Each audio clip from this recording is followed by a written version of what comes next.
L'Agence nationale du médicament a organisé ce mardi 29 octobre 2024 une cérémonie de remise de kits de sensibilisation aux partenaires engagés dans la lutte contre l'usage détourné des médicaments et la consommation des drogues en milieu scolaire et universitaire.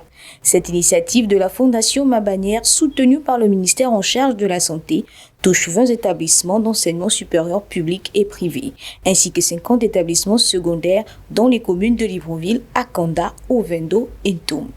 L'événement s'est déroulé en présence d'un représentant de l'Organisation mondiale de la santé, soulignant l'importance de cette initiative à l'échelle internationale. Il s'agissait aujourd'hui de leur transmettre les outils de sensibilisation et de valider avec eux la cartographie, parce que nous pensons que les relais communautaires sont implantés dans certaines zones de Libreville et des autres localités du pays, et donc nous avons régionalisé, nous allons sectorialiser la lutte de telle sorte que eux qui ont plus d'ancrage au niveau de la jeunesse dans leur zone et leur périmètre d'action, nous voulons qu'ils soient les acteurs principaux dans cette lutte. Donc il s'agissait avec eux de définir leur zone, leur périmètre d'action.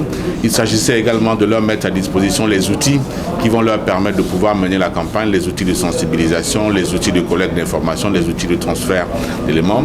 Mais il s'agissait aussi, pour finir, de pouvoir leur remettre toute la méthodologie qu'ils devront utiliser pour pouvoir sensibiliser les jeunes.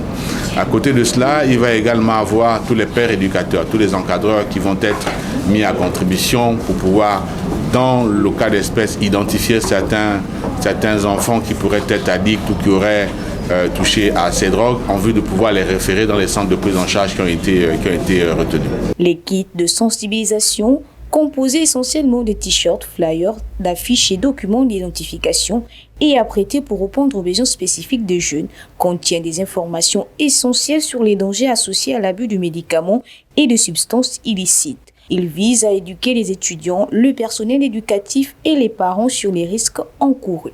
Un sentiment de joie, puis un sentiment de responsabilité. Vraiment, c'est la responsabilité. Quand vous confiez quelque chose, il faudra que nous ayons jusqu'au bout de cette activité-là. Donc, pour moi, en même temps, j'ai un sentiment de joie et un sentiment de responsabilité parce qu'il faudrait qu'on accomplisse vraiment le devoir qui est sur nos épaules. Non seulement je ne vais pas seulement m'arrêter au niveau scolaire, je me suis déjà engagée depuis au niveau extrascolaire, donc dans les communautés. On a commencé la sensibilisation depuis contre les drogues. Depuis dans nos maisons aussi, on commence à sensibiliser. Donc l'engagement est total. De tous les domaines, il est total. Cette campagne vise déjà à réduire le taux de déscolarisation de certains enfants.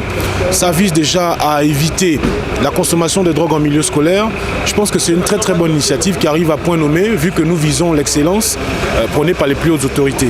Lors de cette cérémonie, le directeur général de l'agence a pris la parole pour exposer le plan stratégique mis en place. Il a souligné l'importance de cette initiative qui vise non seulement à éduquer des jeunes sur les dangers de l'abus de médicaments et de drogues, mais aussi à créer un cadre de prévention durable face à cette situation plutôt déplorable.